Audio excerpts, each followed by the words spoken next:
Please ensure all mobile phones are switched off or in flight mode. During tonight's 20-minute interval, ice creams will be on sale at the front of the auditorium.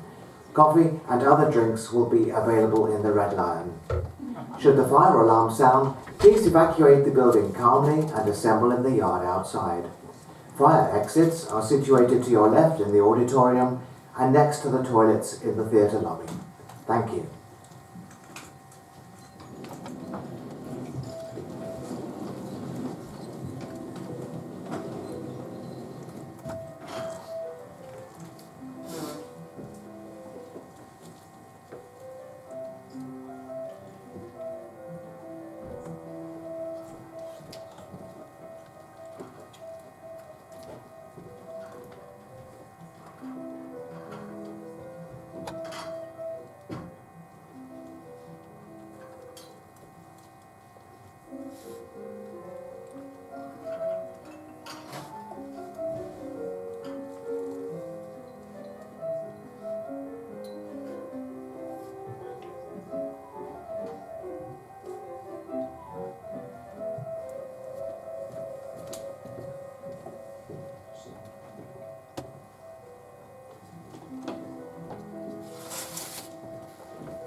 Did you hear what I was playing, Lane?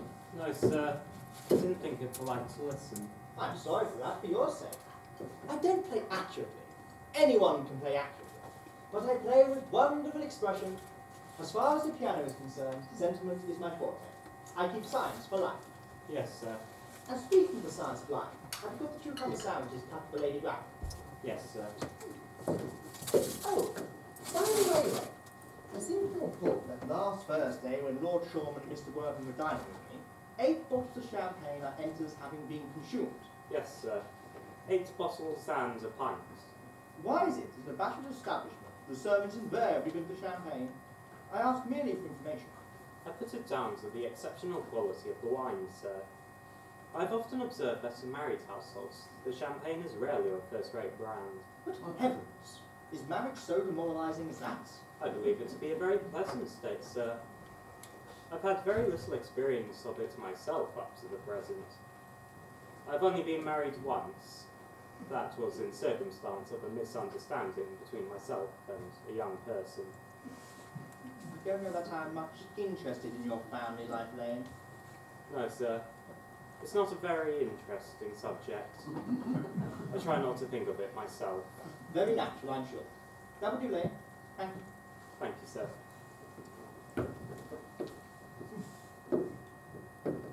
Lane's views on marriage seem somewhat lax. Really, if the lower orders don't set as a good example, what on earth is the use of them? They seem as a class to have absolutely no sense of moral responsibility. Mr. Earnest Worthing. How are you, my dear Ernest? What brings you up to town? Oh, pleasure. What else should bring one anywhere? Eating as usual, I see, Algy. I believe it is customary in good society to take some slight refreshment at 5 o'clock. Where have you been since last Thursday? In the country. What on earth do you do there? Oh, when one is in town, one amuses oneself. When one is in the country, one amuses other people. It is excessively boring. And who are these people you amuse? Oh, neighbours. Got good neighbours in your part of Shropshire? Perfectly horrid. Never speak to one of them. How immensely you must amuse them. Oh, by the way, Shropshire is your county, is it not? Shropshire? Oh, yes, of course. Hello? Why all these cups? Why cucumber sandwiches? Why such reckless extravagance in one so young? Who is coming to tea? Oh, merely Aunt Augusta and Gwendolen. How perfectly delightful. Yes, that is all very well. But I'm afraid Aunt Augusta won't quite approve of your being here. May I ask why? My dear fellow, the way you flirt with Gwendolen is perfectly disgraceful. It's almost as bad as the way Gwendolen flirts with you. But I am in love with Gwendolen. I've come up to town expressly to propose to her. I thought you had come for pleasure. Ah. Oh, how utterly unromantic you are. I really don't see anything romantic in proposing. It is very romantic to be in love, But there is nothing at all romantic about a definite proposal. Why? One may be accepted. One usually is, I believe, and then the excitement is all over. The very essence of romance is uncertainty. If I ever get married, I shall certainly try to forget the fact that... I have no doubt about that, dear Algy. The divorce court was specially invented for people whose memories are so curiously constituted. There's no use speculating on that subject. Divorces are made in heaven. Please, do not touch the cucumber sandwiches. They are ordered specially for Uncle Custer. Well, you have been eating them all this time. That's quite a different matter. She is my aunt. Have some bread and butter instead. The bread and butter is for Gwendolyn. Gwendolyn is devoted to bread and butter. Very good bread and butter it is too. Well, my dear baby, you don't eat as if you were going to eat it all. You behave as if you were married to her already. You are not married to her already, and I don't think you ever will be. Why on earth do you say that? In the first place, girls never marry the men they flirt with. Girls don't think it right. Oh, that's nonsense. It isn't. This is a great truth. It accounts for the extraordinary number of bachelors one sees all over the place. In the second place, I don't give my consent. Your consent? My dear fellow, Gwendolyn is my first cousin, and before I allow you to marry her, you will have to clear up the whole question of Cecily. Cecily? What on earth do you mean? What on earth do you mean, Algy, by Cecily? I don't know anyone with the name of Cecily. Bring me that cigarette case that Mr. Worthing left in the smoking room last time he dined here. Yes, sir. Do you mean to say you have had my cigarette case this whole time? I wish to goodness you had let me know. I have been writing frantic letters to Scotland Yard about it. I was very nearly offering a large reward. I wish you would offer one. I happen to be more than usually hard up. Well, there is no use in offering a large reward now that the thing is found. I do think that is rather mean of you, Ernest, I must say. However, it makes no matter. For now that I read the inscription inside, I see that the thing isn't yours after all. Of course it is mine. You have seen me with it 100 times, and you have no right whatsoever to read what is written inside. It's a very ungentlemanly thing to read another man's private cigarette case. Well, it's absurd to have a hard and fast rule about what one should and what one shouldn't read. Why?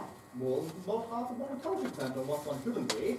I am well aware of the fact, and I do not intend to discuss modern culture. It is not the sort of thing one should discuss in private conversation. I simply want my cigarette case back. Yes, but this isn't your cigarette case. This cigarette case is a present from someone named Cecily, and you said you didn't know anyone of that name. Well, you must know, Cecily happens to be my aunt. Your aunt? Yes, and a charming old lady she is too, lives in Tunbridge Wells. Just give it back to me, Algy. But why does she call herself Little Cecily if she is your aunt who lives at Tunbridge Wells? From Little Cecily with her fondest love. My dear fellow, what on earth is there in that? Some aunts are tall, some aunts are not tall. Surely, that's a matter that any aunt may be allowed to decide for herself. Well, you seem to be under the impression that all aunts should be exactly like your aunt, and that's absurd. For goodness sake, just give it back to me, Algy. Yes, but why does your aunt call you her uncle?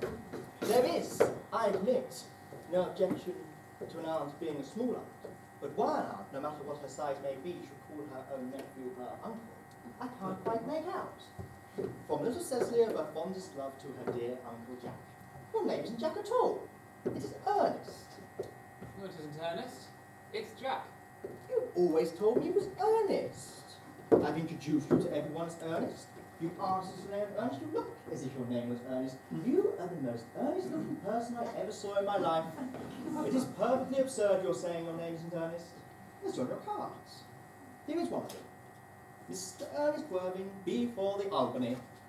I shall keep this as a proof that your name is Ernest if ever you attempt to deny to me, or to Gwendolyn, or to anyone else. Well, my name is Ernest in town and Jack in the country, and the cigarette case was given to me in the country. Yes, but that does not account for the fact that your small Aunt Cecily, who lives at Tunbridge Wells, calls you her dear uncle. Come, old boy, you'd much better have the thing out at once. You talk exactly as if you were a dentist. It's a very vulgar thing to talk like a dentist when one is not a dentist. It produces a false impression. Well, that is exactly what dentists always do. Now go on and tell me the whole thing. I may mention, I have always suspected you of being confirmed and secret bunburyist, and I'm quite sure of it now. What on earth do you mean by a bunburyist? I'll reveal to you the meaning of that incomparable expression. as soon as you are kind enough to inform me why you are Earnest in the town and Jack in the country. Well, produce my cigarette case first. Here it is. Now produce your explanation and pray make it improbable. My dear fellow, there is nothing improbable about it at all. In fact, it is perfectly ordinary. Old Mr. Thomas Cardew, who adopted me when I was a little boy, made me in his will guardian to his granddaughter, Miss Cecily Cardew.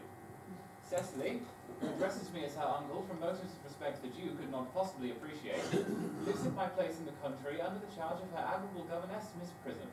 Where is this place in the country, by the way? Well, that is nothing to you, dear boy. You are not going to be invited. And I might tell you quite candidly, the place is not in Shropshire. I suspected that, my dear fellow. I have bumbled all over Shropshire on 2 separate occasions. Now go on. Why are you Earnest in the town and Jack in the country? My dear boy, I sincerely doubt you will ever understand my real motives. You are hardly serious enough. When one is placed in the position of a guardian, one has to adopt a very high moral tone on all things. It is one's duty to do so. And since a very high moral tone can hardly be said to conduce very much to either one's health or one's happiness, in order to get out into town, I have always pretended to have a younger brother of the name of Earnest, who lives in the Albany and gets in the most dreadful scrapes. That, my dear boy, is the whole truth, pure and simple. The truth is never pure and rarely simple. Modern life would be very tedious if it were either, and modern literature a complete impossibility. That wouldn't be at all a bad thing. Literary criticism is not your forte, my dear fellow. Don't try it. You leave that to the people who haven't been at a university. They do it so well in the daily papers. What you really are is a bumbrist. I was quite right in saying you were a bumbrist. You are one of the most advanced bumbrists I know. What on earth do you mean by a bumbrist? You have invented a very useful younger brother called Earnest, in order that you may be able to come to town as often as you like. I have invented a perfectly invaluable permanent invalid called Bunbury, in order that I may be able to go down into the country whenever I choose. Bunbury is perfectly invaluable. If it wasn't for Bunbury's extraordinary bad health, for instance, I wouldn't be able to dine with tonight at Willis's. For I have really been engaged in Aunt Augusta for more than a week. But I haven't asked you to dine with me anywhere tonight. I know. You're absurdly careless about sending out invitations. It's very foolish of you. Nothing annoys people so much as not receiving invitations. Well, you had much better dine with your Aunt Augusta. I haven't the smallest intention of doing anything of the kind. To begin with, I dine there on Monday. And once a week is quite enough to dine with one's own relations. In the second place, whenever I do dine there, I am always treated as a member of the family, and I am sent down with no women at all, or 2. In the third place, I know perfectly well whom she will place me next to tonight. She will place me next to Mary Farquhar, who always flirts with her own husband across the dinner table. That is not very pleasant. Indeed, it is not even decent. That sort of thing is enormously on the increase. The amount of women in London who flirt with their own husbands is perfectly scandalous. It looks so bad. It is simply washing one's clean linen in public. Besides, now that I know you to be a confirmed bumbrist, I naturally want to talk to you about bumbring. I want to tell you the rules. But I'm not a bumbrist at all. If Gwendolyn accepts me, I'm going to kill my brother. Indeed, I think I shall get rid of him in any case. Cecily's becoming a little too interested in him. He's rather a bore. So I'm going to get rid of my brother, and I suggest you do the same with your your invalid friend who has the ridiculous name. Nothing will induce me to part with Bunbury. And if you ever get married, which appears to me extremely problematic, you'll be very glad to know Bunbury. A man who marries without knowing Bunbury has a very tedious time of it. Well, that's absurd.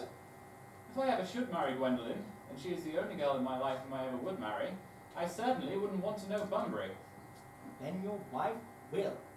You don't seem to realise that in married life, 3 is company, and 2 is none. Well, that, my dear young friend, is the theory that the corrupt French drama has been propounding for the last 50 years.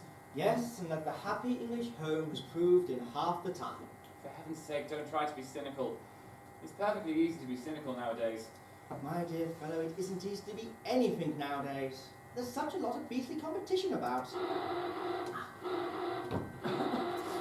That must be Aunt Augusta. Only relatives or creditors ever ring in that Wagnerian manner. Now, if I get her out of the way for 10 minutes, so that you can have an opportunity to propose to Gwendolen, may I dine with you tonight at Willis's?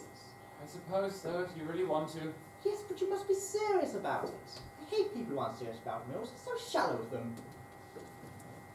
Lady Bracknell and Miss Fairfax. Good afternoon, dear Algernon. I hope you're behaving very well. I am feeling very well, Aunt Augusta. Yes, that's not quite the same thing. The two things rarely go together. Dear me, you're smart. I am always smart.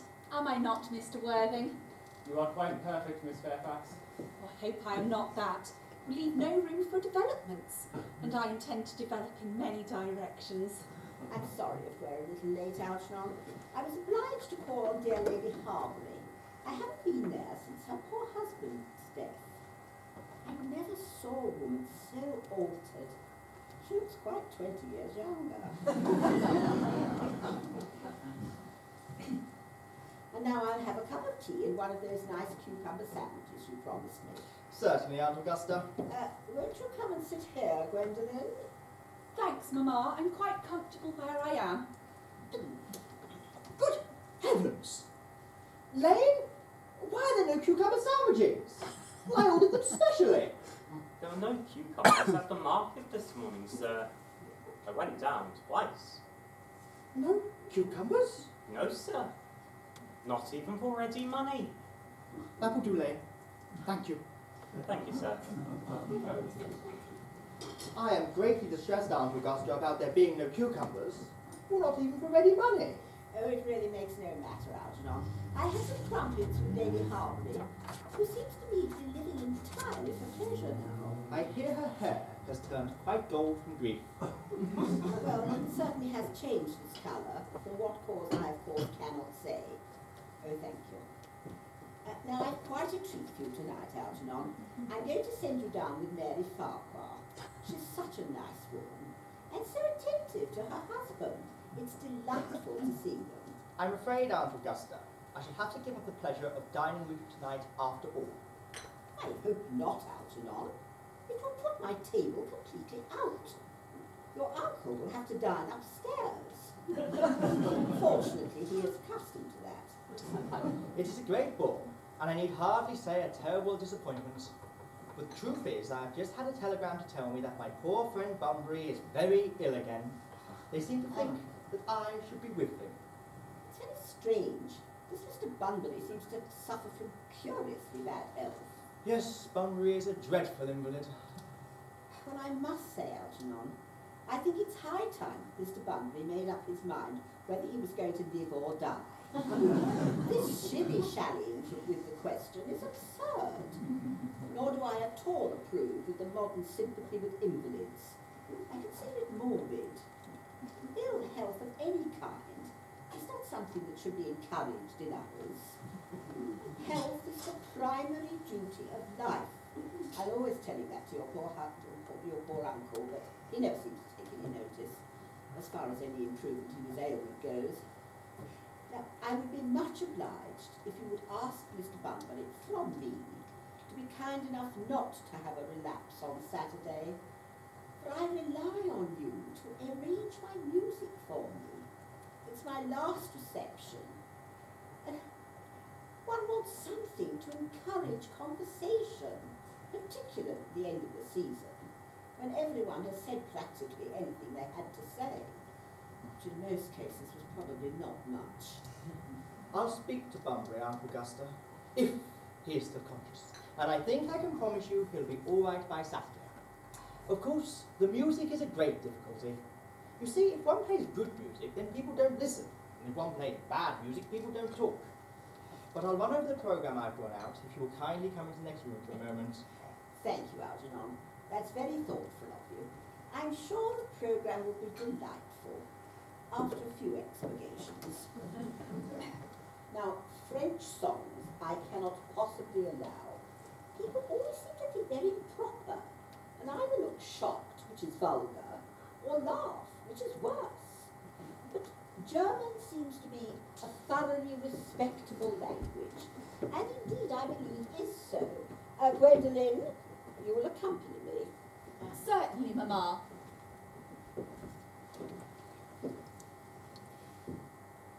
Charming day it has been, Miss Fairfax. Pray don't talk to me about the weather, Mr. Worthing. Whenever people talk to me about the weather, I always feel quite certain that they mean something else. It makes me so nervous. I do mean something else. I thought so. In fact, I am never wrong. And I would like to be allowed to take advantage of Lady Bracknell's temporary absence. I would certainly advise you to do so. Mamma has a way of coming back suddenly into a room that I've often had to speak to her about. Miss Fairfax, ever since I have met you, I have admired you more than any girl I have ever met since I met you. Yes, I'm quite well aware of the fact, and I often wish that in public, at any rate, you'd been more demonstrative. For me, you have always had an irresistible fascination. Even before I met you, I was far from indifferent to you. We live, as I hope you know, Mr. Worthing, in an age of ideals. The fact is constantly mentioned in the more expensive monthly magazines, and has reached the provincial pulpits, I'm told. And my ideal has always been to love someone of the name of Earnest. There is something in that name that inspires absolute confidence. The moment Algernon first mentioned to me that he had a friend called Earnest, I knew I was destined to love you. You really love me, Gwendolen? Passionately. Darling, you don't know how happy you've made me. My own Earnest. But do you really mean to say that you couldn't love me if my name were not Earnest? But your name is Earnest. Well, yes, but suppose that it was something else. Do you mean to say that you could not love me even then? Ah, that is clearly a metaphysical speculation, and like most metaphysical speculations, has very little reference at all to the actual facts of real life as we know them. Well, to speak perfectly candidly, Gwendolen, I must say I've never really cared about the name of Ernest at all. I don't think it suits me. It suits you perfectly.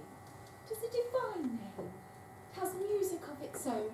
It produces vibrations. Well, really, Gwendolen, I must say I think there are many much nicer names than Ernest. I believe, for instance, Jack is a charming name. Jack? No, there is very little music in the name Jack, if any at all indeed. It does not thrill, produces absolutely no vibrations. I've known several Jacks, and they all, without exception, were more than usually plain.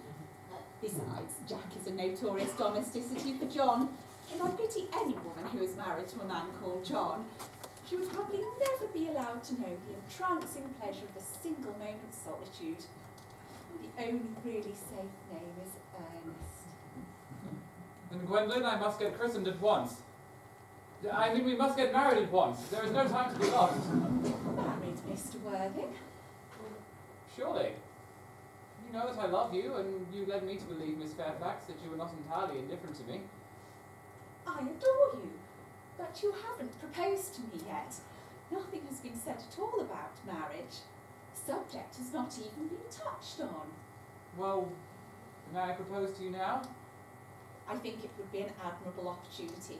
And to spare you any possible disappointment, Mr. Worthing, I think it only fair to tell you quite frankly beforehand that I am fully determined to accept you. Gwendolen, darling. Yes, Mr. Worthing. What have you got to say to me? You know what I've got to say to you. Yes, but you don't say it. Gwendolen, would you marry me? Of course I will, darling. How long you have been about it. I'm afraid you've had very little experience in how to propose. My own one. I've never loved anybody but you. Yes, but men often propose for practice. I know my brother Gerald does. All my girlfriends tell me so. What wonderfully dark eyes you have, Ernest. They are quite dark. I hope you'll always look at me just like that, especially when there are other people present. Mr. Worthing, rise, sir, from this semi-recumbent posture. It is most indecorous. Mamma, I must beg you to retire. This is no place for you. Besides, Mr. Worthing has not quite finished yet. Finished what, may I ask? I am engaged to Mr. Worthing, Mamma. Pardon me, you are not engaged to anyone. When you do become engaged to someone, I or your father, should his health permit him, will inform you of the fact. An engagement should come upon a young girl as a surprise, pleasant or unpleasant as the case may be. It is hardly a matter she could be allowed to arrange for herself. And now I have a few questions to put to you, Mr. Worthing. While I am making these inquiries, you, Gwendolen, will wait for me below in the carriage.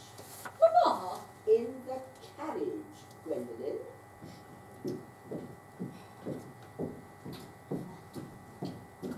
Gwendolen, the carriage. Yes, Mamma. You may take a seat, Mr. Worthing. Thank you, Lady Bracknell. I prefer standing. I feel bound to tell you that you are not down on my list of eligible young men. Although I have the same list as the dear Duchess of Bolton has. We work together, in fact. However, I am quite prepared to enter your name, should your answers be what a really affectionate mother requires. Now, do you smoke? Yes, I must admit I smoke. I'm glad to hear it. A man should always have an occupation of some kind. There are far too many idle men in London as it is. How old are you? 29. A very good age to be married at. Now, I have always been of the opinion that a man who desires to get married should know either everything or nothing. Which do you know? I know nothing, Lady Bracknell. I'm pleased to hear it. I do not approve of anything which tampers with natural ignorance. Ignorance is like a delicate, exotic fruit. Touch it and the bloom is gone. The whole theory of modern education is radically unsound. Fortunately, in England, at any rate, education has no effect whatsoever. If it did, it would prove a serious danger to the upper classes, and probably lead to acts of violence in Grosvenor Square. What is your income? Between 7,000 and 8,000 a year. In land or in investments? In investments, chiefly. That is satisfactory. What between the duties expected of one during one's lifetime and the duties exacted from one after one's death, land has ceased to be either a profit or a pleasure. It gives one position and prevents one from keeping it up. That's all that can be said about land. I do own a house in the country with some land attached to it, of course. About 1,500 acres. But I don't draw any real income from that. In fact, as far as I'm aware, the poachers are the only ones who make anything of it. Country house? How many bedrooms? Oh, well, that point can be cleared up later. Oh, you have a townhouse, I hope. A girl with a simple, unspoiled nature like Gwendolen can hardly be expected to reside in the country. I own a house in Belgrave Square that I let by the year to Lady Bloxham. But I can get that back any time I like at 6 months' notice. Lady Bloxham? No, I don't know her. Oh, she rarely goes about town anymore. She's a lady considerably advanced in years. Well, nowadays that's no guarantee of respectability of character. What number, Belgrave Square? 149? Yes, the unfashionable side. Yes, I thought there was something. But still, that can always be altered. The fashion or the side? Well, both, if necessary, I presume. What are your politics? I must admit I have none. I'm a liberal unionist. Oh, they count as Tories. They dine with us, or come in the evening at any rate. And now to minor matters. Are your parents living? I have lost both my parents, Lady Bracknell. To lose one parent, Mr. Worthing, may be regarded as a misfortune. To lose both looks like carelessness. Who was your father? He was evidently a man of some wealth. Was he born in what the radical papers call the purple of commerce, or did he rise from the ranks of the aristocracy? I'm afraid I really don't know, Lady Bracknell. I had said I had lost my parents. It would be more accurate to say they seem to have lost me. I do not actually know who I am by birth. I was found. Found? Yes. The late Mr. Thomas Cardew, a gentleman of a charitable and a kindly disposition, found me and gave me the name of Worthing, because he just so happened to have a first-class ticket to Worthing in his pocket at the time. Worthing is a town in Sussex. It's a seaside resort.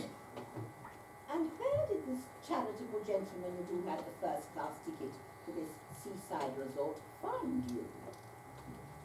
In a handbag. A handbag? Yes, Lady Bracknell, a handbag. A somewhat large, old handbag with leather handles attached to it. An ordinary handbag, in fact. In what locality did this Mr. Thomas Cardew come across this ordinary handbag? In the cloakroom at Victoria Station. The cloakroom? Victoria Station? Yes. The Brighton line. The line is immaterial, Mr. Worthing. I confess I am somewhat bewildered by what you have just told me. To be born, or at any rate bred, in a handbag, whether it had handles or not, seems to me to display a contempt for the ordinary decencies of family life, which remind one of the worst excesses of the French Revolution. And I presume you know what that unfortunate movement led to.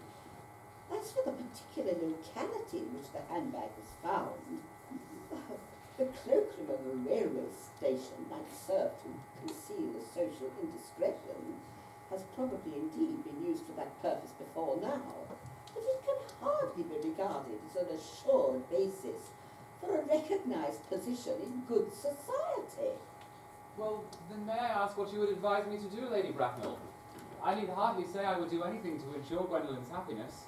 I would strongly advise you, Mr. Worthing, to try and acquire some relations as soon as possible, and to make a definite effort to produce at least one parent of either sex before the season is quite over. But I don't see how I could possibly do that, Lady Bracknell. I can produce the handbag any time you like. It's in my dressing room back home. I'm quite sure that should satisfy you. Me, sir? What has it to do with me? You can hardly imagine that Lord Bracknell and I would allow our only daughter, a girl brought up with the utmost care, to marry into a cloakroom and form an alliance with a parcel. Good afternoon, Mr. Worthing. Good afternoon, Lady Bracknell.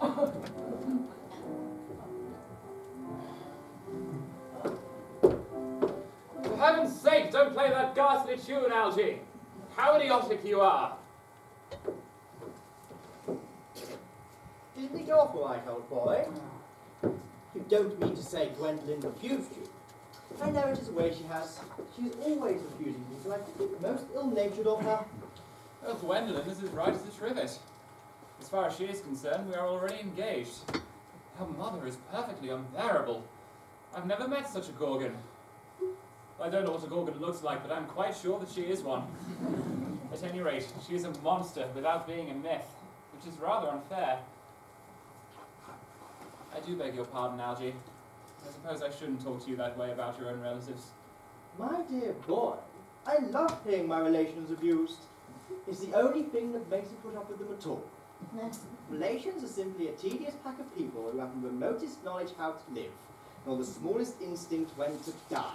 Oh, that's nonsense. It isn't. Well, I won't argue about it now. You always want to argue about things. That is exactly what things were originally made for. Upon my word, if I thought that, I'd shoot myself. You don't suppose there's any chance of Gwendolyn becoming like her mother in about 150 years, do you? All women become like their mothers. That is their tragedy. No man does. That's his. Is that clever? It's perfectly phrased and quite as true as any observation in civilized life should be.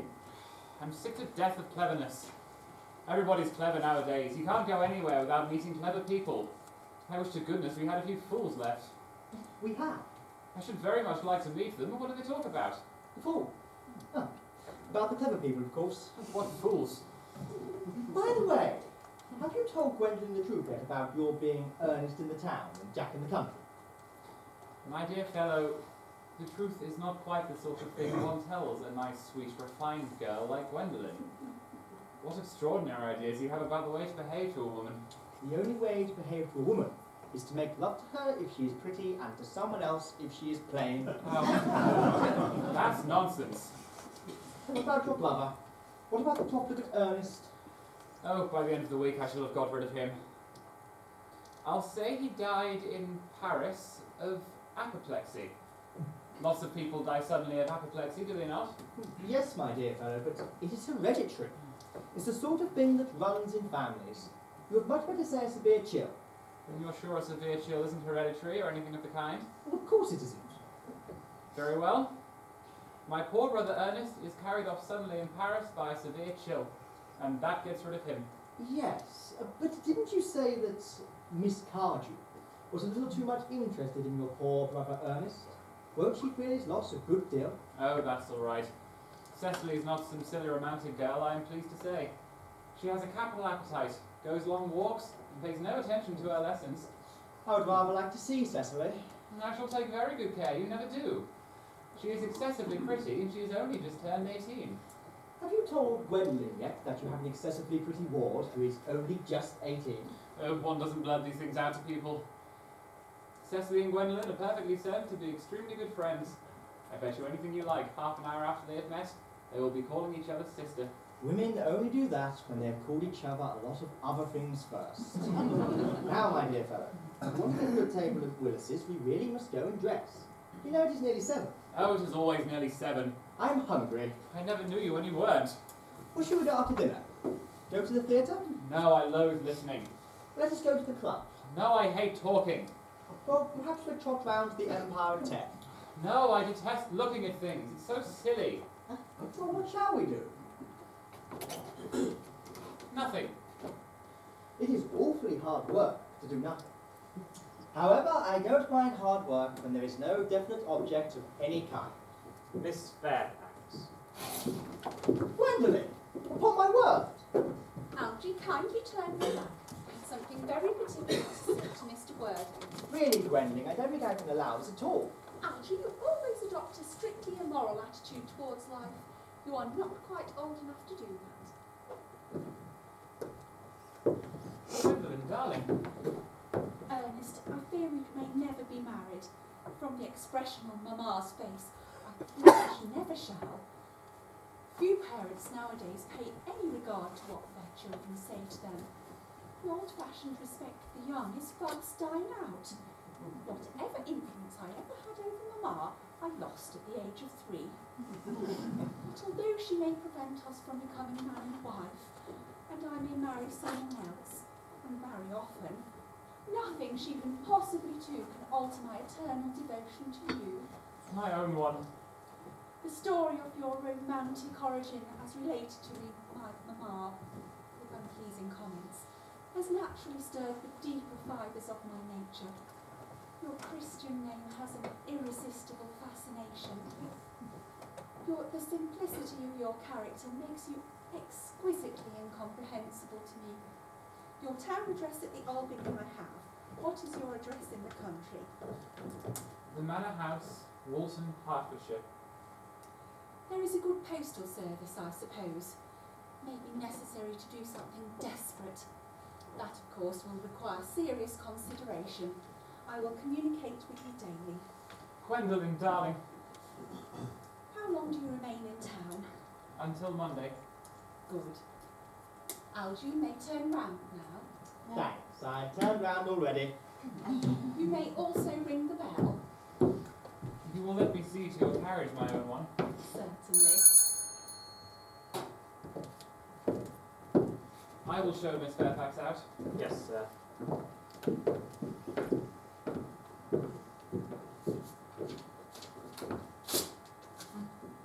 A glass of sherry, Lane. Yes, sir. Tomorrow, Lane, I am going bummering. Yes, sir. I shall not probably be back till Monday. Yes, You sir. can put up my dress clothes, my smoking jacket, and all the Bunbury suits. Yes, sir. I hope tomorrow will be a fine day, Lane. It never is, sir. Lane, you're a perfect pessimist. I do my best to provide satisfaction, sir.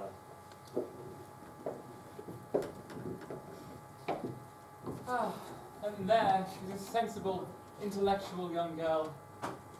The only girl in my life I've ever cared for. And what has you so amused? Oh, I'm a little anxious about poor Bunbury, that is all. If you're not careful, your friend Bunbury is going to get you into a serious scrape one of these days. Oh, I love scrapes. They're the only things that are never serious. Oh, that's nonsense, Algie. You never talk anything but nonsense. Nobody ever does.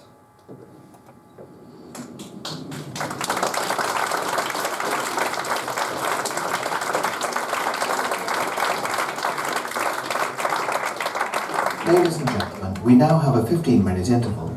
Ice creams are on sale in the theatre bar, coffee and other drinks are available in the red line. Thank you.